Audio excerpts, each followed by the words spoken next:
Hi, welcome to the Tired Truth YouTube channel. This is my first short manga. Please like, share, and subscribe. Manga title: I sell my lifespan to solve my problems. This story is about drowning in insurmountable debt.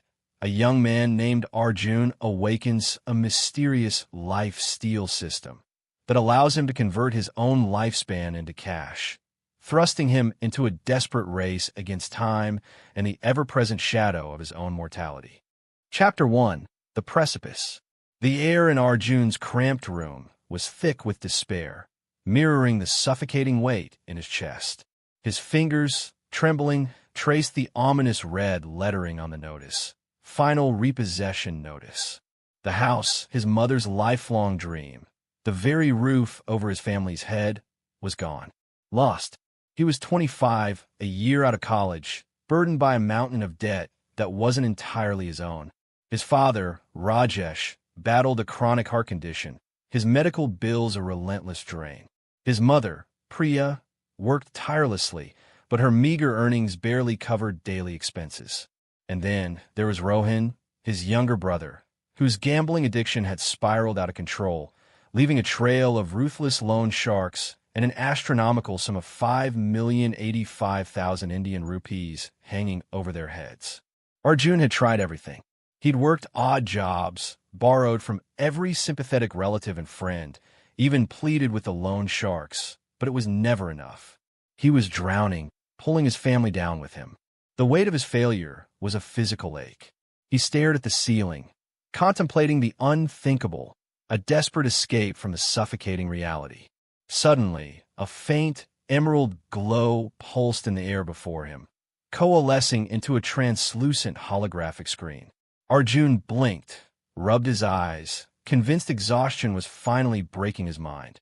But the screen remained, its ethereal light casting an eerie luminescence across his room. At its center, a stark, terrifying message. Lifesteal system activated. Chapter 2: The First Cut. The emerald glow of the holographic screen pulsed softly, illuminating Arjun's face, a canvas of disbelief and terror. He rubbed his eyes, convinced he was hallucinating from exhaustion and despair. The phrase remained, Lifesteal system activated. He reached out, a tentative hand. His fingers passed right through the ethereal display. A cold, metallic voice, devoid of emotion, echoed in his mind, not through his ears, but directly within his thoughts. Welcome, host. The Lifesteal system detects severe resource depletion. Solutions available. Arjun flinched, pulling his hand back as if burned. What are you? He stammered, his voice hoarse. Is this some kind of trick? The system ignored his question. Scan complete. Primary resource: lifespan. Current reserves: optimal. A new display materialized. On the left, a vibrant, green bar labeled Lifespan Remaining, showing 65 years. Below it, in smaller text, Host Age, 25. On the right, a series of glowing options, each with a numerical value in what looked like Indian rupees. 1 month lifespan equals 25,000 Indian rupees. 3 months lifespan equals 70,000 Indian rupees. 1 year lifespan equals 250,000 Indian rupees. Custom exchange. Arjun's breath hitched. Money. Real money. For his life, it was an unthinkable horror. He instinctively scrolled down, hoping to find an off button, an exit. There was none. Only more options, more chilling exchanges. Current deficit detected. 5,085,000 Indian rupees. Recommended exchange for immediate crisis resolution. 5 years lifespan equals 1,250,000 Indian rupees. 5 million rupees. 5 years of his life for just a fraction of that amount. His mind reeled. The absurdity of it warred with the gnawing, desperate truth of his situation. The hefty EMI for the house he'd built for his mother, the rising medical bills for his father, Rohan's latest gambling debt. It was all suffocating him, a debt so astronomical it felt like a sick joke. He just finished contemplating ending his life anyway. Was this a different kind of ending? He heard his mother's faint voice from the living room, humming a lullaby to Anjali. who was probably getting ready for bed. Priya, the house, a symbol of stability and hope, now threatened by his inability to make the payments. If he didn't do something, it would be repossessed. His mother's dream shattered. His father's medical treatment would stop. Rohan would be hunted, and not just by local thugs. This level of debt suggested far more dangerous players. Arjun's gaze fell upon the threatening red notice on his table again. The next house EMI payment was due in days. Not weeks. Days. And Rohan's latest loan shark had made it clear, no payment, no brother. The amount needed was daunting, well over 200,000 Indian rupees just to clear the immediate threats, but it was a drop in the ocean compared to the total deficit. His hand shook, but not just from fear now. There was a sickening resolve forming. He had no other choice. He slowly, agonizingly, moved his hand towards the glowing screen. His finger hovered over 1 year lifespan equals 250,000 Indian rupees. It wouldn't even touch the colossal overall debt, but it would buy them precious time. It would save the house for now. It would pay off Rohan's most immediate, dangerous debt. Confirm selection? The system's voice prompted, utterly devoid of empathy. Arjun hesitated, his heart pounding like a drum against his ribs. He pictured his family's faces, their smiles, their innocence. He pictured them broken, homeless, destroyed by his inability to protect them. Confirm, he whispered, the word a ragged breath torn from his lungs. His fingertip touched the glowing text. A blinding flash of emerald light erupted from the screen, engulfing him. He felt a sudden, profound coldness, as if every ounce of warmth was being drained from his body. It wasn't pain, not exactly. It was an absence, a void, a feeling of something vital being pulled away, a deep-seated energy that was intrinsically him. He gasped, falling back against his chair, his vision blurring. When the light receded, he found himself panting, sweat slicking his brow. He felt weak, not physically exhausted, but a subtle, unsettling hollowness deep within his bones. His skin felt strangely taut, almost brittle. He looked at the screen again. The lifespan remaining bar had visibly shortened, now showing 64 years. And below it, a new line, lifespan sold, 1 year.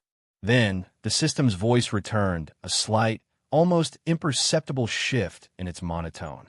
First time host bonus applied, generating doubled output. With a soft thud, not one, but 2 thick stacks of crisp, new 500 Indian rupees notes appeared on his table, right next to the threatening loan notice. Exactly 500,000 Indian rupees. It smelled faintly of ozone.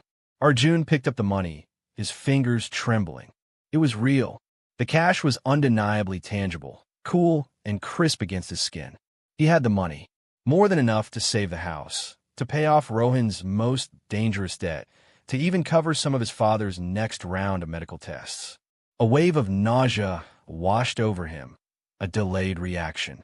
He had just sold a year of his life, a year he would never live, never experience, a year stolen from his future. But the house was safe. Rohan was safe. His parents were safe. For now.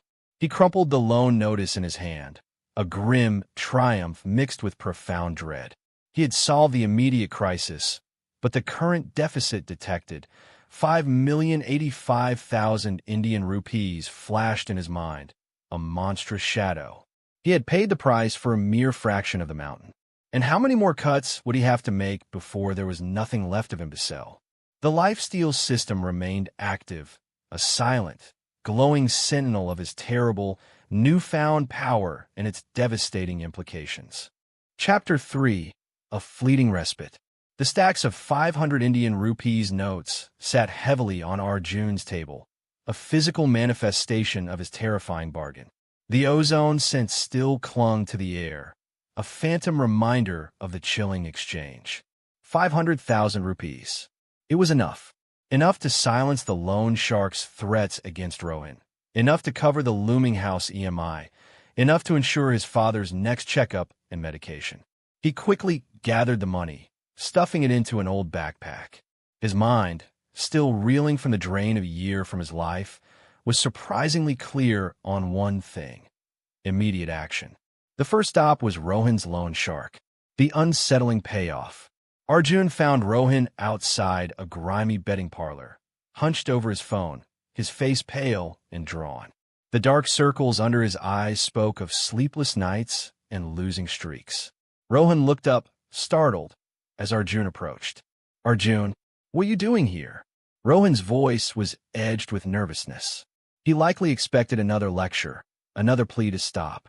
Arjun didn't waste time. "Where is he?" "The one you owe the big one to." Rohan hesitated.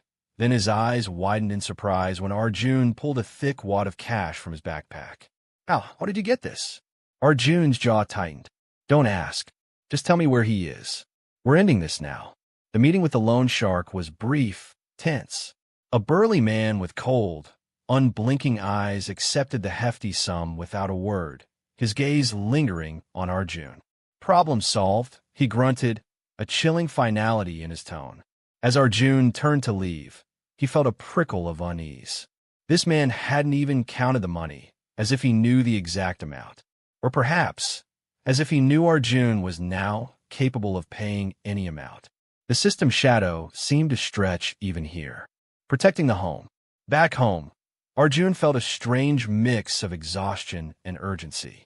He discreetly deposited the house EMI payment. The online receipt, confirmation of the transaction, brought a flicker of relief. The house, his mother's dream, was safe for another month. He then slipped some cash into an envelope, leaving it on his father's bedside table. "For your medicines, Papa," he'd say later, brushing it off as a bonus from an old job. His father, Rajesh, weak but ever observant, would simply nod, a quiet gratitude in his eyes that squeezed Arjun's heart. As the sun began to set, casting long shadows across their modest living room, Arjun watched his mother, Priya, fussing over a new potted plant, her face softened by the evening light. She hummed a familiar tune, her resilience a steady anchor in their chaotic lives. Little Anjali giggled from the corner, drawing stick figures on a discarded newspaper. For a moment, Arjun felt a profound sense of peace. He had bought them time. He had protected them. But the peace was fragile, tainted by a new, insidious fear. Every time he glanced at his reflection, he felt a phantom tremor. His skin felt a fraction looser, his eyes perhaps a shade duller. He remembered the draining coldness, the sense of something being ripped away. He had 64 years left. 64 years of his life. How many more times would he have to feel that cold, consuming emptiness? He saw the family's smiles, their unconscious reliance on him, and knew he would do it again if he had to. But a chilling question echoed in the quiet corners of his mind. What would be left of him when this was all over? The life-steal system, silently dormant within his consciousness, felt less like a savior and more like a ticking clock, counting down not just his life, but perhaps his very soul. Chapter 4. The Vow and the Void. The crisp 500 Indian rupees notes, now tucked away in a dusty drawer, represented a fragile victory. The immediate threats had been averted, a brief calm before the inevitable storm. But for Arjun, that fleeting respite was enough to solidify a chilling resolve within him. As he lay awake that night, the cold residue of the life drain clinging to him, he made a silent, terrifying vow. He wasn't just saving his family from the current crisis. He was going to save them completely, no matter the cost. He would clear every single rupee of that 5,085,000 Indian rupees deficit, the house EMI, his father's ongoing treatments, and yes, even Rohan's endless self-inflicted wounds. And to do that, he would sacrifice everything. Almost everything. His fingers instinctively brushed the side of his head. He was only 25. He had 64 years left. A morbid calculation formed in his mind. He would sell it all. Every single year. All but the last 5. 5 years to see them truly free, to perhaps feel a semblance of peace himself, even if it was at the very end. This was his new, desperate mission. He focused, reaching out with his mind, trying to reactivate the glowing interface. After a moment, the emerald screen flickered back into existence, a silent, ever-present specter. System, Arjun thought, his voice in his head stronger now, less panicked. Can this money be transferred to my bank account? The metallic voice resonated in his thoughts. Affirmative. Standard bank transfer protocols available. A small transaction fee will apply. A wave of relief, cold and sharp, washed over him. Physical cash was a liability. Bank transfers made it seamless, less suspicious. He could manage everything more discreetly. Then, another, more personal question surfaced. He looked at his own reflection in the dim light. Still young, still 25. If I sell my lifespan, he probed the system, a tremor of fear in his voice. Will I turn into an old man? Will my body age rapidly? He waited, holding his breath. The system was silent for a beat, processing. Negative host. Physical appearance will remain consistent with current biological age, unless significant, accelerated loss of lifespan occurs beyond threshold parameters. The drain manifests as internal weakening and increased susceptibility, not visible aging. Arjun absorbed the information, a twisted sense of relief mixing with deeper dread. He wouldn't physically transform into a wizened elder overnight, a shocking giveaway to his family. He would appear the same, but the weakening, the increased susceptibility. He remembered the chilling coldness, the brief lightheadedness. That was the price. He would be dying slowly, invisibly from the inside out. He ran the numbers in his head again, the total deficit staring him down, 5,085,000 Indian rupees. He had 500,000 Indian rupees now. He needed over 4.5 million Indian rupees more. At 250,000 Indian rupees per year, that was 18 years. He had 64 years. He could do it. He could almost do it, keeping his 5. The thought sent a shiver down his spine, a cold premonition of the lonely path ahead. He would walk among them, his family, a living ghost, watching their lives flourish, knowing he was paying the ultimate price. He would have to be careful, hide his growing fatigue, his declining resilience. He would have to fake smiles, feign health, all while his inner clock ticked relentlessly towards its early, unseen end. Arjun closed his eyes. The resolve, though terrifying, felt like the only anchor in his storm-tossed existence. He had a goal, however grim. He would be the unseen foundation for their future, even if it meant sacrificing his own. The life-steal system, silently dormant within his consciousness, felt less like a savior and more like a ticking clock, counting down not just his life, but perhaps his very soul. Chapter 5. The Architect of Sacrifice. The initial surge of relief, the cold cash materializing on his table, faded almost as quickly as it came. Arjun had 500,000 Indian rupees, but the system's haunting diagnosis, a 5,085,000 Indian rupees deficit, loomed larger than ever. He was 25, with 64 years of life remaining. He had taken the first step on a path few would ever dare, a path of silent, calculated self-destruction for the sake of his family. That night, sleep offered no escape. Instead, Arjun, fueled by a grim determination, meticulously began to plan. He laid out the grim ledger of their lives. His father's medical bills, Rohin's crippling gambling debts, the constant pressure of the house EMI, and the bleak uncertainty of their future. He had made a vow to sacrifice everything but the last 5 years of his life. And to achieve that, he needed a precise strategy. The grand design. His pen scratched across the paper, details forming a stark blueprint of his future. First, the debts. Rohin's immediate loan shark threats, the most dangerous ones, were his top priority. The initial 500,000 Indian rupees would cover those, and the house EMI. But the remaining multi-million rupee debt from Rohin's addiction would require significant further transactions. Next, his parents' security. Arjun resolved to purchase comprehensive health and life insurances for both Rajesh and Priya, ensuring their well-being was no longer tied to his dwindling lifespan. He also planned to establish monthly income streams for them, potentially through a fixed deposit or a small, reliable investment, so they'd never have to worry about daily expenses again, regardless of his presence. Then, Anjali's future. His little sister, innocent and full of life, deserved a world free from the shadows of debt. Arjun planned to put a substantial, fixed amount of money into a bank account solely in her name, locked away until her adulthood, ensuring her education and future opportunities were secured. Finally, Rohan's redemption. Arjun couldn't just pay off his debts. Rohan needed a chance at a real life. Arjun's plan included setting aside funds to help Rohan get a decent job, perhaps even investing in a small, stable business opportunity for him, provided Rohan committed to staying clean. This would be a long, challenging battle, but Arjun wouldn't give up on him.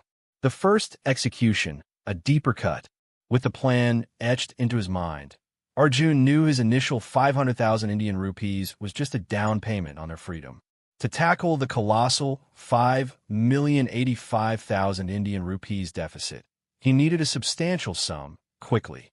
He focused on the emerald screen, his finger hovering over the options. System, he thought, his voice firm, I need more. 5 years. The options shimmered. Confirm selection. 5 years lifespan equals 1,250,000 Indian rupees. Arjun's stomach clenched. 5 years. A fifth of his remaining life, just like that. But it was part of the plan. A grim step towards his ultimate goal. Confirm. The flash of green light was more intense this time. The draining coldness deeper, longer. He gasped, his body slumping forward, his vision briefly filled with static. When the sensation passed, he was panting, his head swimming, feeling profoundly hollowed out. He looked at the screen. The lifespan remaining bar had shrunk dramatically, now showing 59 years. Then, the system's voice returned. Transaction complete. Amount 1,250,000 Indian rupees has been credited directly to your registered bank account. From now on, all funds generated via lifespan exchange will be directly deposited. Arjun checked his banking app on his phone. Sure enough, a new entry, an immediate credit, showed 1,250,000 Indian rupees. Combined with his initial bonus, he now had a total of 1,750,000 Indian rupees, a monstrous sum that would allow him to truly begin implementing his grand design. The shift to direct deposits was a chillingly efficient feature, stripping away any physical barrier between his life and the cold, hard cash. The system all, a glimpse of the impossible. As the money appeared in his account, the holographic screen shifted. The familiar exchange rate options faded, replaced by a new, more elaborate interface. It was a store, a mall within the system. System all, unlocked. Conditions met. Total lifespan sacrifice greater than 5 years. Arjun's eyes widened. He cautiously scrolled through the categories. He saw things he'd only ever read about in fantasy novels and sci-fi comics. Miraculous elixirs, potions that promised healing, enhanced senses, even youth. Advanced skills, combat techniques, photographic memory, instant mastery of languages. Mystic artifacts, tools of immense power, ancient relics. Other items. This category seemed endless, filled with peculiar, intriguing listings. His heart quickened. Could there be a way out of this? A way to reclaim his lost years? He quickly clicked on miraculous elixirs. The first item on the list made his blood run cold. Life-extending elixir, Tier 1. Cost, 5 years lifespan. Effect, extends host's lifespan by 2.5 years. Description, a basic concoction, offering a minor reprieve from the inevitable. Arjun stared. The irony was a bitter taste in his mouth. He just sacrificed 5 years for money, only to find he could buy back half that time for the exact same cost, but in a different currency, more lifespan. Every item in the mall, from a healing potion, minor, to a master swordsman's skill set, required lifespan as payment. His own lifespan. He composed himself, taking a deep, shaky breath. This wasn't a way out. This was just another way to spend his life. A different kind of transaction, but the same underlying cost. He wasn't looking for power or immortality. He was looking for his family's freedom. He systematically scrolled through the entire mall, noting down every item, every chilling price. He stored the information, a cold calculation forming in his mind. For now, the mall was a distraction, a tempting trap. His focus remained on his primary objective, to secure his family's future, even if it meant emptying his life bar down to those precious last 5 years. Chapter 6. The Weight of Sleep and a Fortuitous Encounter. Arjun moved with a renewed, albeit grim, purpose. With 1,750,000 Indian rupees now in his account, he meticulously began executing his grand design. He first tackled the most immediate financial pressures. He paid 1 million Indian rupees as a part of the house EMI, a significant portion that brought visible relief to his mother. He then used 700,000 Indian rupees to clear the remaining small debts he and his parents had accumulated from supportive relatives and friends over the years. These were quiet burdens, but their clearance brought a profound sense of peace. After these payments, Arjun found his account with only 50,000 Indian rupees remaining from his initial windfall. He smiled helplessly, a mixture of exhaustion and grim satisfaction. To clear his mind, he decided to take an evening walk in a nearby park. The park was a microcosm of society.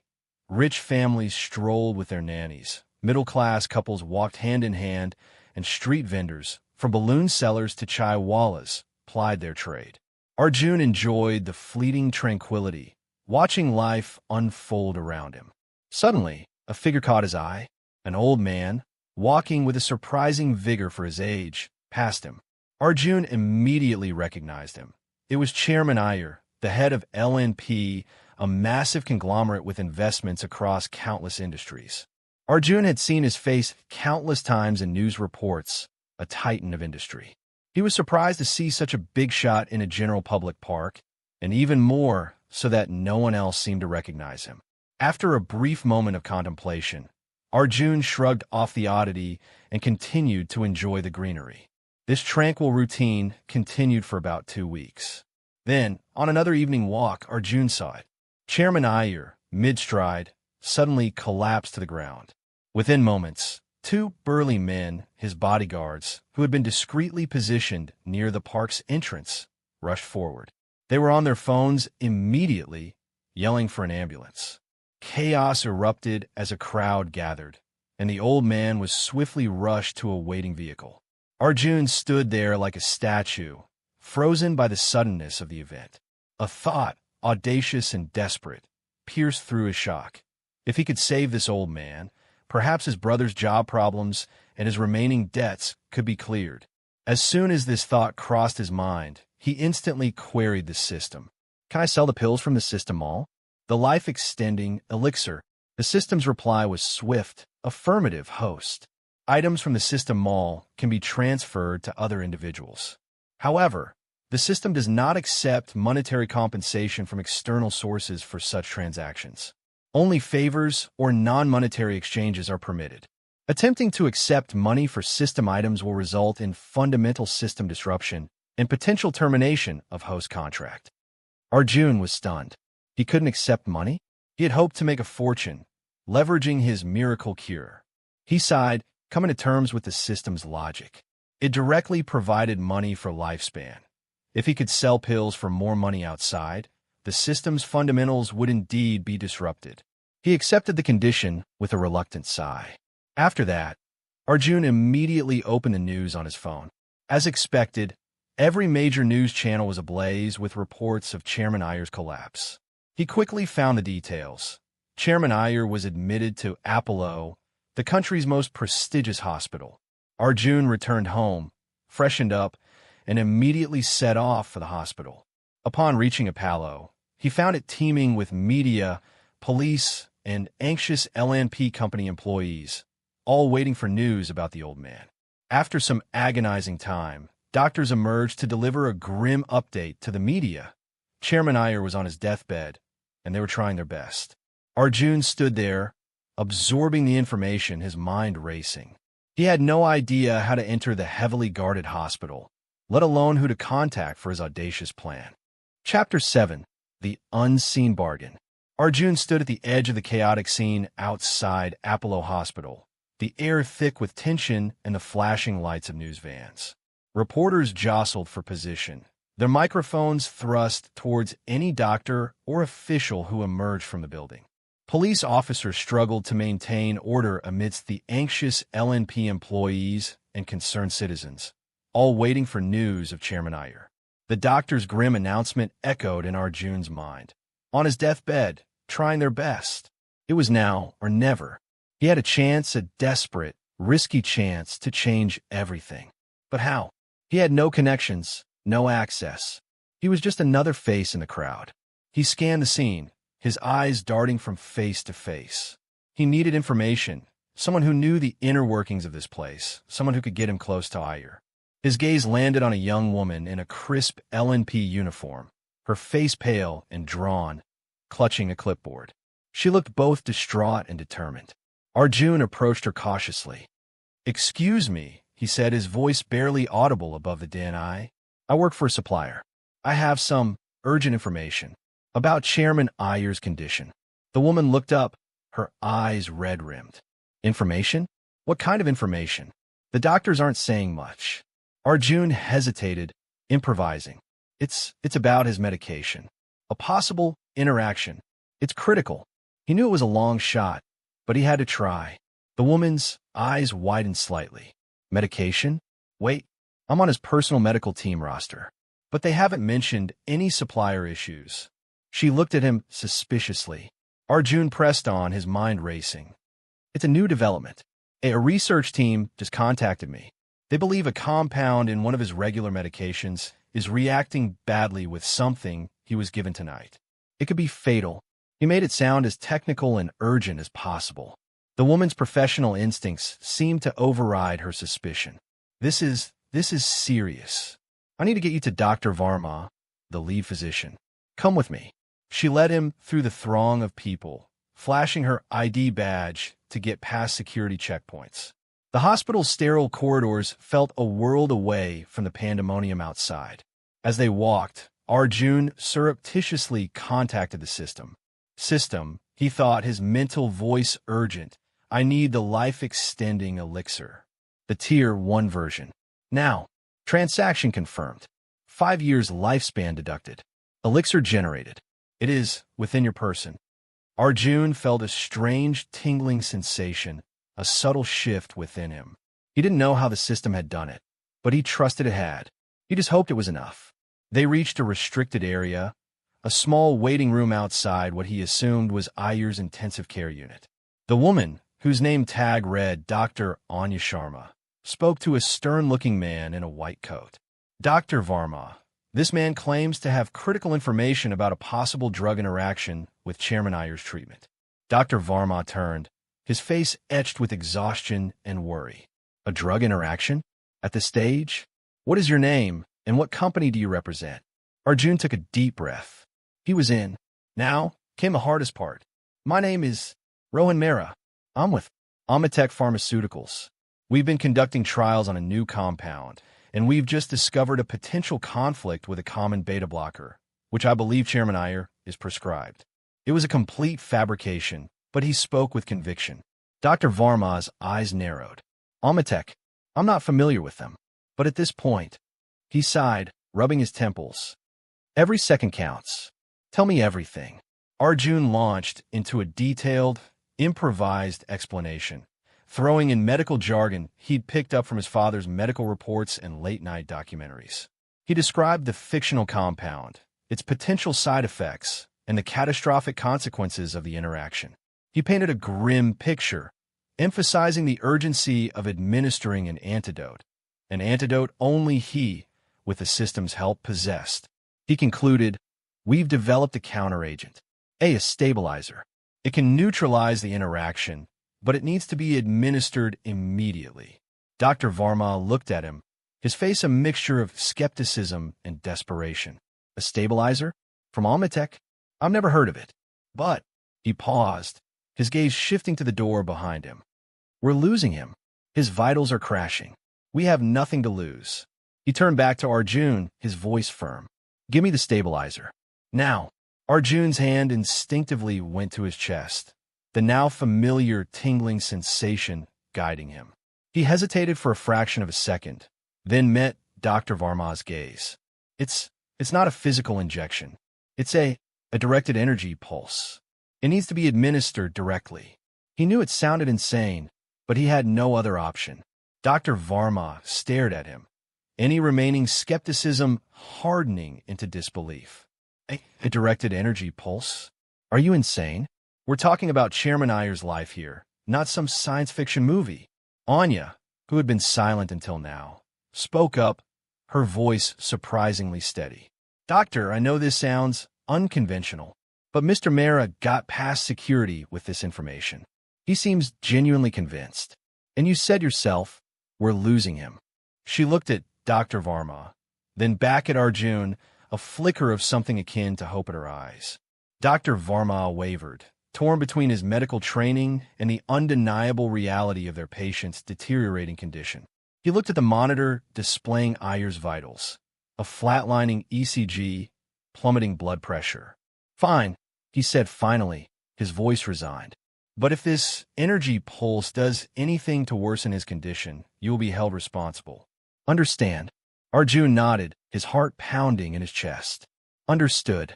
He stepped forward, his eyes fixed on the unconscious form of Chairman Iyer visible through the glass partition. He closed his eyes, focusing inward, trying to channel the system's energy. He felt that tingling sensation again, stronger this time, building, coalescing. He extended his hand towards the glass, feeling the energy coursing through him. It wasn't heat or electricity, but something else, something vital. He pictured the elixir, its life-giving properties, and directed it towards Iyer. A faint, emerald glow emanated from his palm, invisible to the others in the room. It passed through the glass, enveloping Iyer's body. The room fell silent, the only sound the rhythmic beeping of the heart monitor. Everyone watched, their breath held, as the seconds stretched into an eternity. The unburdening. The emerald glow from Arjun's palm faded. Silence. An agonizing, suffocating silence. Then, a shudder ran through Chairman Iyer's frail body. His eyelids, heavy just moments before, fluttered. Slowly, miraculously, his eyes cracked open. A collective gasp echoed in the room. Dr. Varma stumbled back, his eyes wide, mirroring Dr. Anya Sharma's stunned disbelief. The nurses froze, monitors still beeping their monotonous rhythm. Chairman, a voice, choked with emotion, broke the silence. It was Iyer's son, a powerful man in his own right, who had just rushed into the viewing area. Inside the ICU, the medical team erupted. Doctors swarmed Iyer's bedside, frantically checking his pulse, his vitals, every gauge and screen available. Arjun, his mission momentarily complete, felt an overwhelming wave of exhaustion. The 5 years of lifespan he'd just expended for the elixir hit him with full force. His knees buckled, and he barely managed to slump into a chair by the wall, trying to appear merely fatigued rather than half-dead. His internal counter flickered. 54 years remaining. Minutes stretched. The doctors conferred in hushed, urgent tones, their faces a mixture of utter bewilderment and profound relief. Finally, Dr. Varma emerged, his voice trembling as he addressed Iyer's family and the small, stunned group of LNP executives. It's incredible, Dr. Varma stammered, running a hand through his already disheveled hair. His vitals have stabilized. The cardiac arrest is completely reversed. His overall condition, it's as if the past few weeks of decline never happened. He's out of immediate danger. In fact, he paused, disbelief still warring with professional assessment. He appears to be in remarkably good health. We project he will live for at least another 2 years without any major health complications. A ripple of joyous gasps and quiet tears swept through the family. Iyer's son, a man who commanded industries, openly wept with relief. His gaze swept the room, searching. Where is he? Iyer's son, a man named Mr. Khanna, asked, his voice raw with gratitude. The man who brought the stabilizer. Rowan Mera, was it? Arjun, still trying to catch his breath, pushed himself upright from the chair. Khanna's eyes found him, filled with an intensity that promised anything. Mr. Mera, Khanna said, striding towards him, extending a hand. I don't know how to thank you. You've saved my father's life. Our family owes you an unpayable debt. Anything you want within my power, consider it done. What is it you desire? Arjun had waited for these very words. He met Kana's gaze, his own eyes holding a strange, weary resolve. Thank you, Mr. Kana. I do have 3 requests. Kana nodded eagerly. Name them. Arjun's voice was low, deliberate, cutting through the lingering tension in the room. First, I ask that neither you, nor your family, nor any of the medical staff present, ever inquire into my true identity or background. Who I am, where I come from, what I do, it remains unknown. Kana's brow furrowed slightly, a flicker of surprise, but he quickly nodded. Agreed. Your privacy will be absolutely respected. Second, Arjun continued, this counteragent, this method of healing, it must never be spoken of to the outside world. No media, no scientific papers, no public acknowledgement whatsoever. This miracle, as you might call it, will remain our secret. This drew a sharp glance from Dr. Varma, but Kana, after a moment's contemplation, clamped his jaw. The reputation of LNP, the sheer disruption such a revelation could cause, outweighed scientific curiosity. Consider it sealed, Kana affirmed. Absolute discretion will be maintained.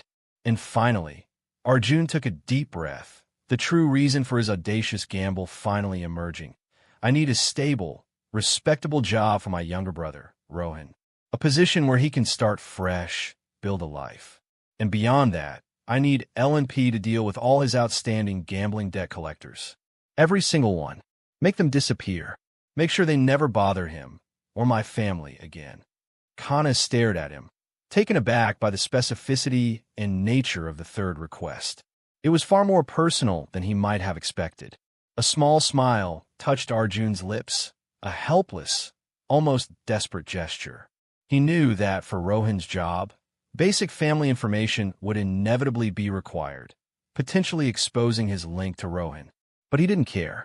As long as his own identity, his terrifying secret, wasn't leaked to the world, as long as the system remained his and his alone, it was a price worth paying.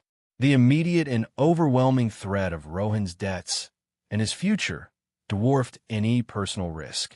Kana studied Arjun's face, seeing not greed, but a profound, almost desperate earnestness. Consider it done, Mr. Mehra, he finally said, his voice firm. My team will begin working on it immediately. Rohan will have a position, and his slate will be wiped clean. We will handle all the collectors. Arjun merely nodded, a heavy weight lifting from his chest, only to be replaced by the quiet, chilling knowledge of the 5 more years he'd just paid. The 54 years remaining on his internal counter felt colder, heavier than before. Arjun politely rejected Kana's offer to drive him in a luxury car, citing a need for fresh air. He slipped out of the hospital through a less conspicuous back exit, disappearing into the night, the clamor of the media fading behind him. He needed to get home to complete the other half of his immediate mission. He arrived back at his house just as the city lights twinkled to life. He walked straight to Rohan's room. Rohan was slumped on his bed, scrolling listlessly on his phone, the familiar tension etched on his face. Rohan, Arjun said, his voice softer than he intended. Rohan looked up, startled, then frowned. What's wrong? You look like you've seen a ghost. Listen to me carefully, Arjun said, his voice firm, unwavering. I have news. All your gambling debts, they're cleared. Every single one. And there's a job for you. A good one. Stable. Rohan stared, uncomprehending, then a slow, disbelieving laugh bubbled up. Cleared? How? What are you talking about? Are you messing with me, Arjun? It's not funny. His eyes darted nervously, as if expecting a loan shark to materialize. No jokes, Arjun said, his voice firm, unwavering. It's done, and the job offer will come through formally in a day or 2. This is your chance, Rohan. A clean slate. You need to take it. Rohan's face cycled through confusion, suspicion, and finally, a fragile, overwhelming relief. Tears welled in his eyes, unbidden. But how? What did you do? Arjun placed a hand on his brother's shoulder. Don't worry about the how. Just know that it's taken care of. Now, about that job, you need to commit. No more gambling. No more running. Rohan nodded, almost frantically. I promise, Arjun. I swear. I'll take it. I'll do whatever it takes. The weight visibly lifted from him, years of stress washing away in an instant. Arjun felt a strange mix of satisfaction and hollowness. His plan was working. Rohan was free, for now. But the cost was silently ticking away inside him. He just hoped this newfound freedom for his brother wouldn't be wasted. Chapter 8. A Fragile New Beginning. The days following Chairman Iyer's miraculous recovery and Rohan's sudden deliverance were a strange dichotomy for the Arjun household. For Priya and Rajesh, a palpable sense of relief settled over their small home. The constant fear of creditors, the crushing weight of hospital bills, and the silent anxiety over Rohan's spiraling debts had finally begun to recede. Priya hummed more often in the kitchen, and Rajesh, though still frail, spoke of simple pleasures, no longer burdened by financial worries. Rohan, too, was a changed man, at least initially. The dark circles under his eyes seemed to lighten, replaced by a cautious hope.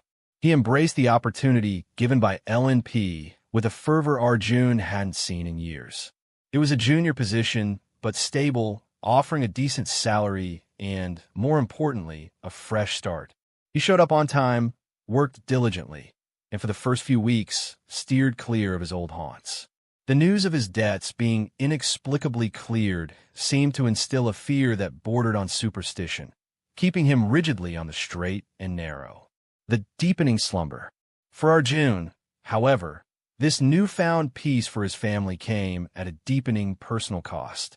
The initial fatigue he'd felt after selling the first year of his life was nothing compared to the profound, almost inescapable drowsiness that now plagued him after sacrificing 5 more years for the elixir. He had 54 years left, and his body was beginning to react. He would often find himself nodding off without warning. In the middle of helping his mother with groceries, his vision would blur, his head would loll, and he'd be plunged into a deep, dreamless sleep, sometimes for minutes, sometimes for hours. He'd wake with a jolt, disoriented, feeling no more rested than before. Arjun, you fell asleep standing up, Priya exclaimed one afternoon, her voice laced with concern as he stumbled, almost dropping a bag of vegetables. Just a bit tired, Ma. He'd mumble, forcing a tired smile. Still adjusting to this new freelance schedule, you know? Long nights. His family, accustomed to his hardworking nature, bought the excuses, though their worry grew with each episode. He began to plan his day around these involuntary collapses, excusing himself to his room more frequently, feigning headaches or stomach upsets to avoid suspicion. He spent more hours in his bed, the darkness of his room a sanctuary where he could succumb to the system's demands without observation. The quiet ticking of his remaining life was often drowned out by the heavy thumping of his own eyelids, urging him into oblivion. He noticed other subtle changes, too. His once sharp focus wavered, his memory occasionally betraying him on minor details. His reflexes, once quick, seemed dulled. These were minor, almost imperceptible to others, but glaringly obvious to him. The weight of a secret. The System Mall, with its tantalizing but costly promises, remained a silent presence in his mind. He occasionally browsed it, the life-extending elixirs now seeming even more out of reach, their price and lifespan too high for his current needs. He needed money, not more lost years. His focus remained on fulfilling his grand design for his family, using his dwindling lifespan to ensure their financial independence. He also found himself watching Rohan more closely, a quiet apprehension building in his gut. Rohan was doing well, but the shadow of his past lingered. Arjun had cleared the debts, but could he clear the addiction? He knew this was the next crucial step in his plan, a problem money alone couldn't fix. One evening, as he watched Anjali drawing on the floor, her laughter echoing freely through the house, a pang of intense longing shot through him. He saw the future he was building for them, a future he would largely miss. The invisible chains of his bargain tightened, But the image of their peace, their security, was a powerful, driving force. He was a ghost in their present, but the architect of their future. And the exhaustion, the constant pull of sleep, was merely the silent, relentless payment. Chapter 9. The Investor's Gamble. Months passed. Rohan, to Arjun's immense relief, remained steadfast. His new job at L&P gave him purpose, and the absence of debt collectors meant he could finally breathe. He was diligent, attentive, and for the first time in years, truly engaged with life. His transformation was a silent testament to Arjun's sacrifice, a constant, living reward. Priya and Rajesh flourished, their financial anxieties replaced by a quiet sense of security, thanks to the insurance policies and the steady income streams Arjun had established. Anjali's future fund grew untouched, a bright star on the horizon. But even with his family's growing stability, the colossal 5,085,000 Indian rupees deficit loomed. Arjun had paid off Rohan's direct threats and set up the initial security, but the larger, foundational freedom he sought still felt distant. He was buying him time, but at what cost? His 54 years of remaining lifespan felt precariously low for the grand scheme. The constant need for sleep was becoming an omnipresent shadow, forcing him into prolonged periods of unconsciousness that stole hours from his day. He needed a way to generate significant wealth, fast, without endlessly carving away his life. A skill worth a lifetime. One restless evening, as the familiar drowsiness began to creep in, Arjun activated the lifesteal system. His eyes drifted to the system mall, a place he'd usually avoid, seeing it as another trap to drain his precious years. But tonight, he searched with a new desperation, specifically looking for skills. He scrolled through a bewildering array of abilities: enhanced combat, languages, artistic talents. None seemed useful for earning money, not quickly. Then, his gaze snagged on a particular entry. Skill, prediction, Tier 1. Cost, 20 years lifespan. Effect, predicts the value and trajectory of inanimate objects, commodities, and financial assets, e.g., stocks, market trends. Note, prediction involving sentient beings, e.g., human actions, individual fate, requires higher tiers and additional lifespan. This tier is optimized for market analysis. Arjun's breath hitched. Prediction, stocks, market trends. This wasn't just useful, it was revolutionary. His heart hammered against his ribs. He instinctively mentally queried the system. Can this predict stock market movements? Accurately, the system's voice was as cold and factual as ever. Affirmative. Tier 1 prediction provides high accuracy for short to medium-term market fluctuations and asset valuation. His mind raced. 20 years. 20 years of his remaining life. That would leave him with only 34 years. The thought was terrifying, a precipitous drop. But if it worked, if it truly allowed him to generate massive wealth quickly, it could mean no more incremental sales of his lifespan. It could mean paying off the entire deficit, securing everything, and then stopping. The risk was immense, the cost astronomical, but the potential reward was unparalleled.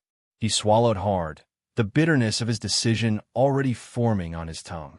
Confirm, he whispered, his voice hoarse. By skill, prediction, Tier 1. The green light surged again, fiercer than before.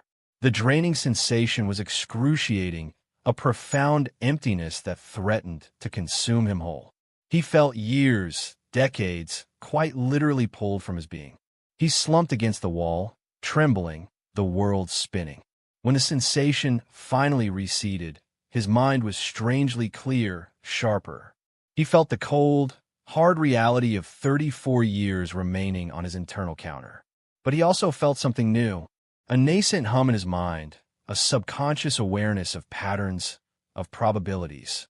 The world suddenly seemed to align itself in subtle economic indicators, invisible lines pointing to profit or loss. The silent fortune. Arjun started small, using his remaining 50,000 Indian rupees as base capital. He opened a brokerage account discreetly online. He ignored the financial news, the analyst reports, the expert opinions. He simply closed his eyes, focused, and predicted. He saw the rise and fall of specific stocks, the subtle shifts in market sentiment, the unseen forces driving prices. It was like seeing the future, a direct feed into the financial matrix. He started with small, safe trades, buying low and selling high, the predictions unfailingly accurate. His 50,000 Indian rupees quickly doubled, then quadrupled. As his confidence grew, and with the direct bank transfer feature of the system making cash flow seamless, he began making larger, bolder moves. He liquidated assets he'd purchased earlier for his family security, knowing he could replace them tenfold in a fraction of time. The very concept of risk became irrelevant. He bought, he sold, he waited for the predicted peaks and troughs. It was relentless, almost effortless. The only true challenge was managing the exhaustion. Each successful trade, each influx of wealth, drained him, not of lifespan, but of his vital energy, forcing him into more frequent, longer bouts of deep sleep. He looked increasingly tired to his family, his explanations about a demanding online trading job becoming their accepted truth. Within 6 months, the initial 50,000 Indian rupees had swelled into a staggering Indian rupee 1 crore rupees. By the end of a full year, Arjun, the former laid-off employee, had amassed an astonishing Indian rupee 3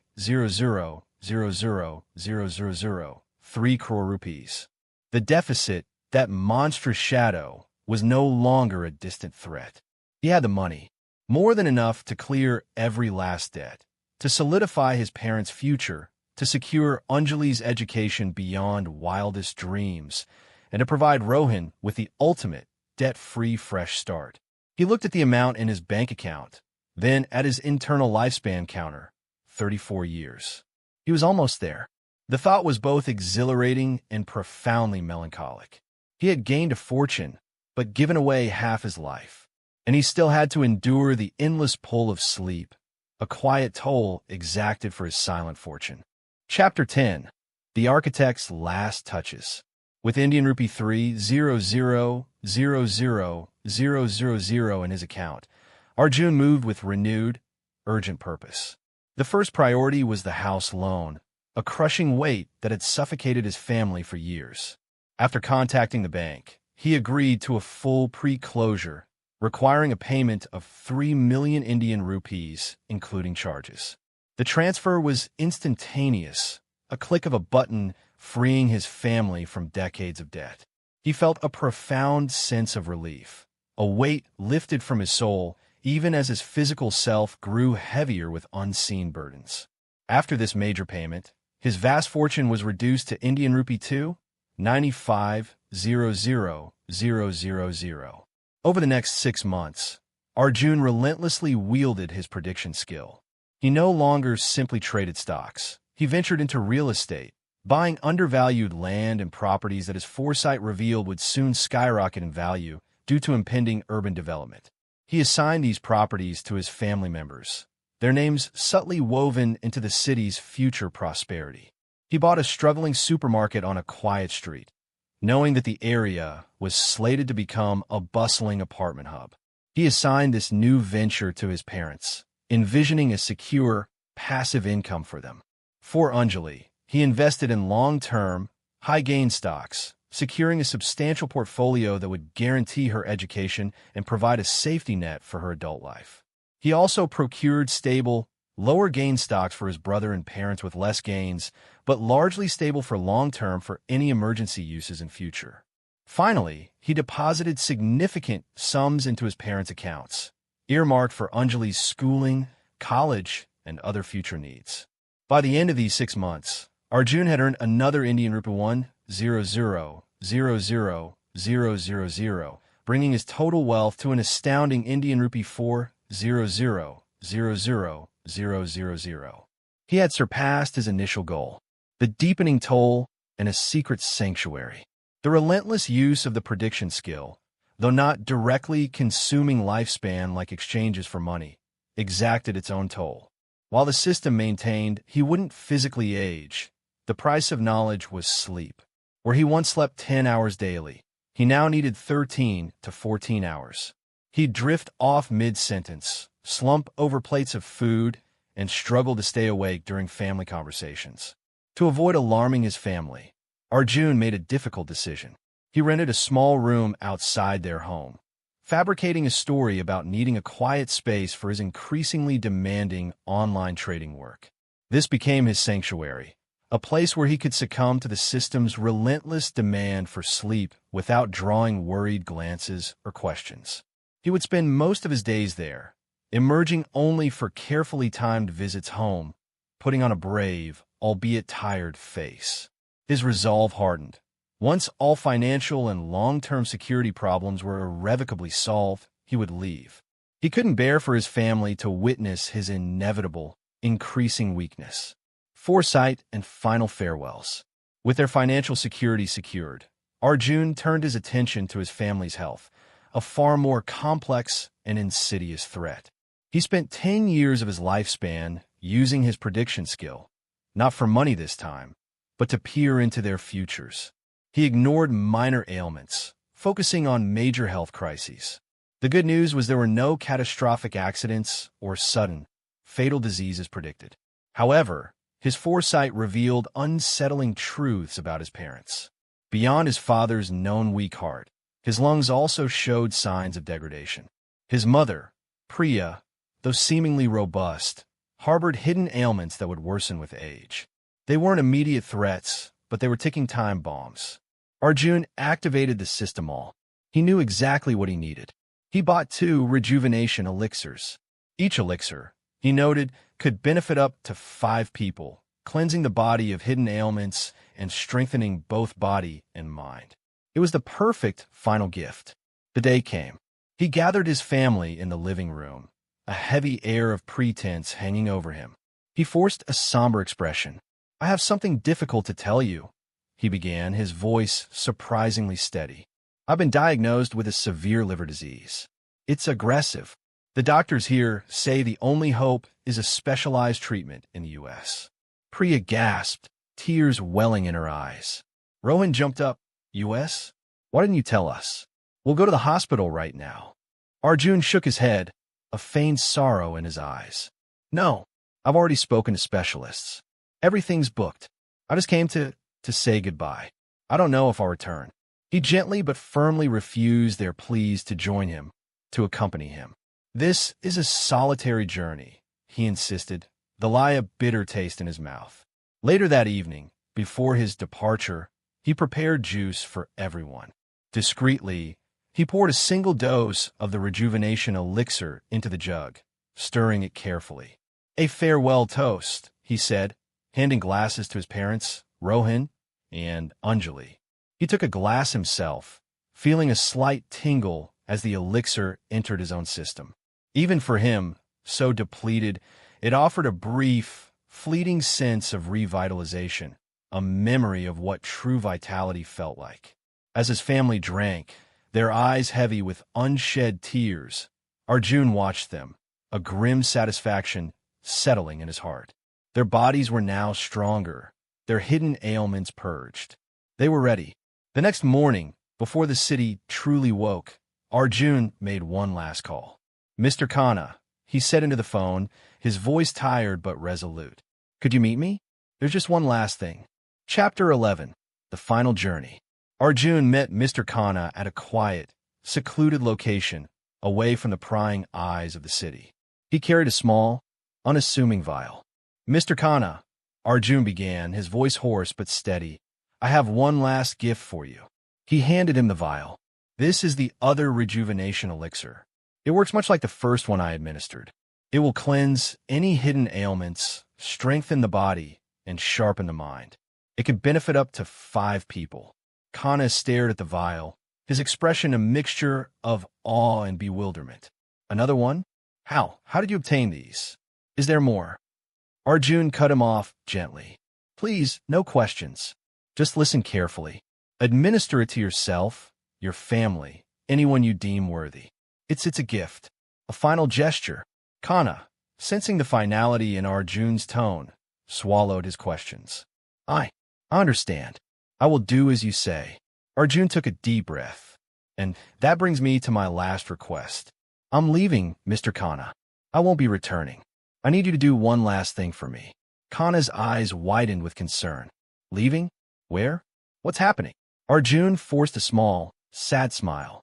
It's a long story, a personal matter, but I need you to keep an eye on my family. Priya, Rajesh, Rohan, and Anjali. If any unforeseen circumstances arise, any trouble, any hardship, I need you to step in, to help them, to protect them. Khanna, a man of immense power and influence, looked at Arjun, seeing not a petitioner, but a dying wish. He nodded solemnly.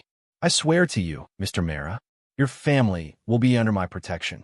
I will ensure their well-being, no matter what. Arjun nodded, a weight finally lifting from his shoulders. Thank you, Mr. Khanna. That's all I ask. He extended his hand, and Khanna clasped it firmly. It was a farewell, a silent promise, a passing of the torch.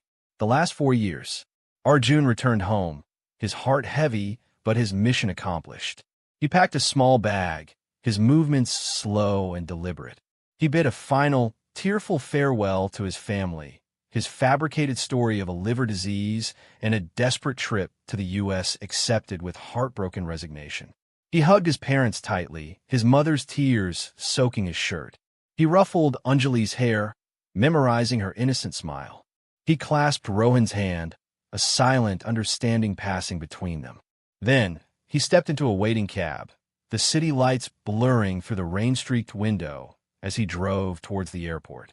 He was leaving for the U.S., but not for treatment.